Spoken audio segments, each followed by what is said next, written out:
देखिए दोस्तों, आज हम पढ़ेंगे राजस्थान के जनपद। तो राजस्थान के जनपद से पहले जो 16 महाजनपद थे वो देख लीजिए। उन 16 महाजनपदों में से राजस्थान में कितने जनपद है? तो राजस्थान में उन 16 महाजनपदों में से 2 महाजनपद है। तो कौन कौन से वो 2 महाजनपद राजस्थान में, यानी 2 तो नहीं है वैसे, एक जो है पूर्ण रूप से राजस्थान में, जो मत्स्य है वो पूर्ण रूप से राजस्थान में, और बाकी सूरसेन का कुछ क्षेत्र उत्तर प्रदेश, कुछ क्षेत्र ये राजस्थान में, और कुरुक्षेत्र जो दिल्ली का है ये भी राजस्थान में कुछ क्षेत्र आता है इसका भी, और अवंती जो मध्य प्रदेश में, इसका भी क्षेत्र कुछ कुछ, ये मध्य प्रदेश में वैसे तो आधा 70%, और कुछ क्षेत्र जो है राजस्थान में इसका भी आता था। तो अवंती जो है, अवंती, और 2 पाकिस्तान में गांधार, और गांधार की राजधानी हुआ करती थी तक्षशिला, और ये गांधारी यहीं से आई थी। और इसका जो भाई था, आपने देखा होगा महाभारत, तो जो मामा दिल्ली आ गया था, हस्तिनापुर, तो कुरु की राजधानी हस्तिनापुर भी बोल सकते हैं। तो कौरवों का मामा, दुर्योधन को भिड़काने वाला। तो अब देखो कि पांचाल जो 4 सीधा सीधा देख लेना, 4 उत्तर प्रदेश में, 4 बिहार में, और ये आप देख लेना। और जो है एक अस्मक, ये महाराष्ट्र में, नर्मदा व गोदावरी नदी के बीच में, और ऐसे करके पूरा 16 महाजनपद हो गए। और 2 पाकिस्तान में कौन कौन से है? कन्नौज है और गांधार है। और बात करते हैं राजस्थान के जनपदों की, उससे पहले सूची देख लेना, 16 महाजनपदों की सूची दिखा रहा हूँ आपको। तो ये महाजनपदों की सूची है। तो अंग की राजधानी हुआ करती थी चंपा, और मगध की राजधानी होती करती थी गिरिव्रज। जो राजगृह है उसी को ही पाटलिपुत्र कहा जाता है। जैसे पटना का क्षेत्र था ये राजगृह के आसपास, तो पटना को पाटलिपुत्र कहा जाता है। बिहार की राजधानी वर्तमान में पटना, और गया और शाहबाद वाला वर्तमान क्षेत्र में गिरिव्रज या राजगृह आता था। तो मगध की राजधानी याद रखना, काशी, काशी के पीछे काशी की राजधानी क्या हुआ करती थी? वाराणसी। तो दोनों के पीछे सी है, याद हो जाएगा, काशी वाराणसी। कौशल की राजधानी क्या हुआ करती? अयोध्या या श्रावस्ती, कौशल या श्रावस्ती। फैजाबाद या गोंडा और बहराइच का क्षेत्र है वर्तमान में। वजी की राजधानी हुआ करती थी मिथिला और विदेह भी बोल सकते हैं। मिथिला को क्या बोल सकते हैं? विदेह। वैशाली, और इसी को वैशाली बोल सकते हैं। वजी की राजधानी वैशाली। उत्तर प्रदेश के जिले विहार क्षेत्र, विहार जिले का है, विहार जिले को ही कहा जाता है। मल की राजधानी हुआ करती थी कुशीनगर। जो ये कहाँ पर है? कुशीनगर, ये भी बिहार में ही है। तो मल म वाले दोनों कहाँ पर है? बिहार में, याद रख लेना। मल और मगध दोनों ही कहाँ पर है? बिहार में जनपद। तो कुशीनगर बिहार में, दरिया और कुशीनगर बस्ती और गोरखपुर वाला क्षेत्र कुछ आता है, ठीक है। तो आगे बात करते हैं अन्य की। कुशीनगर के बाद हो गया मल, हो गया चेदी। चेदी की शक्तिमती राजधानी हुआ करती थी बुंदेलखंड वाला, उत्तर प्रदेश में है चेदी। तो चेदी और मत्स्य के बीच में युद्ध भी होता है, क्योंकि ये दोनों ही क्या थे? महाजनपद थे, दोनों शक्तिशाली थे। तो दोनों आपस में जब पास में होंगे तो झगड़ा तो होगा। मत्स्य के पास लगभग पास में ही बढ़ता है। तो चेदी जो है शक्तिमती राजधानी हुआ करती थी बुंदेलखंड की पद्मावती थी। और 2 मत है, कोई कहता है कि वो पद्मावती वहाँ की थी, दक्षिण की थी, और कोई कहता है बुंदेलखंड की थी। वस्त की राजधानी कौशाम्बी, और कौशाम्बी कहाँ पर है? इलाहाबाद व मिर्ज़ापुर के आसपास वाला क्षेत्र है। कुरु की राजधानी है इंद्रप्रस्थ। तो ये इंद्रप्रस्थ हस्तिनापुर को ही कहते हैं, हस्तिनापुर वाले क्षेत्र को, जो दिल्ली वर्तमान में कुरु को बोल सकते हैं, ठीक है। दिल्ली हरियाणा के यमुना के आसपास वाला क्षेत्र। पांचाल की राजधानी हुआ करती थी अहिछत्रपुर। पांचाल की राजधानी क्या हुआ करती थी?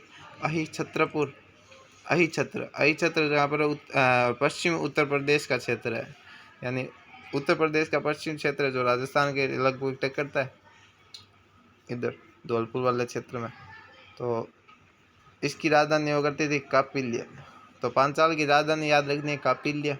मत्स्य की विराटनगर हुआ करती थी, जो राजस्थान में अलवर, भरतपुर और जयपुर वाला क्षेत्र था। तो राजधानी हुआ करती थी विराटनगर, जो बेराट है वर्तमान में नाम। तो बेराट को ही क्या कहा जाता है? बेराट को विराटनगर कहा जाता है। सूरसेन मथुरा, करौली, धौलपुर वाला क्षेत्र है राजस्थान में। और आधा क्षेत्र कहाँ पर है? उत्तर प्रदेश में। और अस्मक, अस्मक कहाँ पर है? अस्मक है अपने नर्मदा नदी और गोदावरी नदी के बीच महाराष्ट्र में। पोतन या पोटली इसकी राजधानी हुआ करती थी। अवंती की राजधानी क्या हुआ करती थी? महिष्मती। अवंती महिष्मती दोनों के पीछे तीती है, महिष्मती अवंती। तो ये कहाँ पर है? मध्य प्रदेश मालवा वाले क्षेत्र में। गांधार जो थी, गांधार और कंबोज दोनों ही पाकिस्तान में थी। तो तक्षशिला गांधार की राजधानी और कंबोज की राजधानी हाटक। तो अफगानिस्तान वाला भी क्षेत्र है, पूर्वी क्षेत्र गांधार में। तो लेकिन कंबोज क्या है? पूर्णतः पाकिस्तान में हजारा जिला आता है, पंजाब रियासत का। तो अब बात करते हैं राजस्थान के जनपद की। राजस्थान के सीवी जनपद भी आएगा जो चित्तौड़ में है, लेकिन वो महाजनपद नहीं है। क्या नहीं है? महाजनपद में नहीं आता सीवी जनपद। उसकी राजधानी नगरी हुआ करती थी। अब देख, तो ये राजस्थान के जनपद है। तो राजस्थान के जनपद में आर्य प्रसार के अंतर्गत और उसके भारत के अन्य भागों की भांति राजस्थान में भी अनेक जनपदों का उदय और विकास और पतन होता गया। यानी राजस्थान में कई जनपद आए, उनका उदय हुआ, विकास हुआ और पतन भी हुआ है। तो बात करते हैं कि बौद्ध साहित्य के अनुसार 16 महाजनपदों का उल्लेख मिलता है। मैंने बताया था अंगुत्तर निकाय में उल्लेख है, बौद्ध ग्रंथ है अंगुत्तर निकाय, तो उसमें क्या है? 16 जनपदों का उल्लेख है, सूची भी मिलती है उसकी। उसमें से मत्स्य जनपद है जो राजस्थान में है, उसकी राजधानी विराटनगर है। और कुरु, सूरसेन, अवंती का महाजनपदों का भी कुछ क्षेत्र क्या है? राजस्थान के अंतर्गत आता है। तो इसके अतिरिक्त चित्तौड़ के आसपास वाला क्षेत्र सीवी जनपद था, इसकी राजधानी नगरी हुआ करती थी। और 327 ईसा पूर्व, 327 ईसा पूर्व यानी ईसा पूर्व का मतलब क्या है? 1 ईस्वी हुआ करती थी। 1 ईस्वी से आज क्या चल रही है? 2022 चल रहा है। तो 1 ईस्वी यानी आई थी जब, उससे भी 327 पहले, इससे भी क्या है? ईस्वी से भी पूर्व का मतलब पहले। तो ईस्वी से पहले, तो 1 ईस्वी से 327 साल पहले भी क्या थी? सिकंदर के आक्रमणों के कारण सुरक्षा के अस्तित्व की रक्षा के लिए पश्चिमोत्तर यानी पश्चिम दिशा है। तो आपको बताया था मैंने, पप्पू याद रखो, प से पश्चिम, पू से पूर्व। तो पश्चिमोत्तर, उत्तर का मतलब क्या होता है? उत्तर। तो पश्चिम साथ में उत्तर हो जाएगा ऊपर, तो यहाँ बीच वाली हो जाएगी। ऐसे ऐसे लाइन खींचोगे तो ये हो जाएगी, ठीक है। तो पश्चिमोत्तर, ये देखो, पश्चिमोत्तर सीमा के कुछ कबीले मालव, योध्या और अर्जुनायन राजस्थान में आकर बस गए थे। कौन कौन से कबीले थे? ये कबीले याद रखना है, मालव, योध्या। मालव कहाँ पर थे? ये देखो राजस्थान का इस मैप है लगभग, तो आप देखते हो। तो ये मालवा वाला क्षेत्र है जो मध्य प्रदेश में, तो ये मालवा इधर आ जाता है। और योध्या कहाँ पर थे? योध्या यहाँ पर भी थे राजस्थान में, जैसलमेर वाले क्षेत्र में, कुछ इधर भी थे योध्या, तो योध्या भी थे। और अर्जुनायन कहाँ पर थे? जयपुर वाले इधर क्षेत्र में थे। तो ये कुछ राजस्थान में आकर बस गए थे। तो मत्स्य जनपद में मत्स्य जाति का उल्लेख सर्वप्रथम ऋग्वेद में हुआ। मत्स्य जाति है, मत्स्य जाति कौन सी थी? मछली होता है मत्स्य का मतलब, शायद मछली पालने वाली जाति मत्स्य होगी। तो उसका उल्लेख ऋग्वेद में हुआ है। तो यहाँ पर समुद्र था पहले, 33 सागर था यहाँ पर, आपको बताया पहले। तो ये जो रेगिस्तान है, राम ने तीर चलाया, इस कारण ये सागर जो सूख गया और रेगिस्तान में परिवर्तित हो गया। राम सेतु पुल के समय जो ये सागर था, उस सागर ने रोका था भगवान राम को, और भगवान राम ने तीर चलाया और यहाँ पर छोड़ दिया, तो ये सूख गया था। तो प्राचीन का प्रतीक है सतपथ ब्राह्मण और कौशिकी उपनिषद में भी मत्स्य जनपद का उल्लेख मिलता है। कहाँ पर मिलता है? तो दो, एक सतपथ ब्राह्मण है और एक कौशिकी उपनिषद। महाभारत में भी मत्स्य जनपद की गणना भारत के प्रमुख जनपदों में से की गई है। तो भारत के प्रमुख जनपदों में से मत्स्य जनपद भी है। अनुमान है कि दक्षिण में इसका विस्तार चंबल की पहाड़ियों तक था। यानी चंबल की पहाड़ियाँ कहाँ पर है? तो ये राजस्थान है, इधर देख लीजिए। तो ये मत्स्य अलवर भरतपुर वाला क्षेत्र, तो चंबल नदी ऐसे बहती है यहाँ पर राजस्थान में। तो दक्षिण की यहाँ पर चंबल की पहाड़ी इधर होगी, तो यहाँ तक इसका विस्तार था, ठीक है। तो ये धौलपुर वाले क्षेत्र में जाके समाप्त हो जाती है, उत्तर प्रदेश में यमुना में मिल जाती है। तो मुरैना नामक स्थान, चंबल नदी। तो ये इसका क्षेत्र था, किसका? मत्स्य जनपद का। पश्चिम में पंजाब में सरस्वती नदी के जंगलों तक था। तो पश्चिम में कहाँ पर था? पंजाब है। राजस्थान के ऊपर ही क्या है? पंजाब है। राजस्थान के ऊपर पंजाब है, तो पंजाब के कुछ क्षेत्र में ऊपर, यानी आप देख सकते हैं, तो पंजाब के कुछ क्षेत्र में इसका विस्तार था, जंगलों तक विस्तार था। इस प्रदेश में आधुनिक जयपुर, अलवर, धौलपुर, करौली, भरतपुर के कुछ भाग सम्मिलित थे।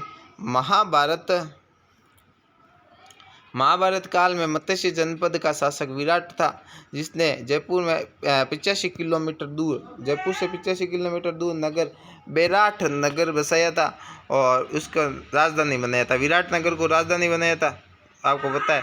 तो विराट की पुत्री उत्तरा थी। उत्तरा संग किसका विवाह हुआ था? उत्तरा संग अभिमन्यु का विवाह हुआ था, आपको याद रखना है। अर्जुन का पुत्र था अभिमन्यु, तो अभिमन्यु संग उत्तरा, तो उससे विवाह हुआ था। इन्हीं का पुत्र परीक्षित था। कालांतर में किसका पुत्र था?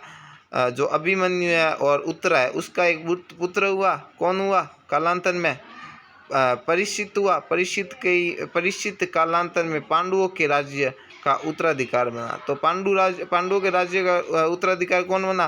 परीक्षित बना।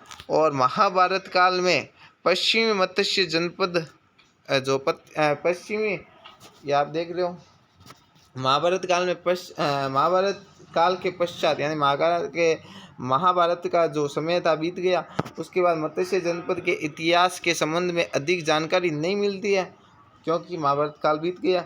किंतु गोपीनाथ शर्मा मत देते हैं। गोपीनाथ शर्मा अपने अनुसार बताते हैं कि महाभारत के बाद कुरु और यादव जनपद निर्बल हो गए थे, कमज़ोर हो गए थे। कौन कौन से? कुरु और यादव, दिल्ली वाले, और ये जैसलमेर वाले।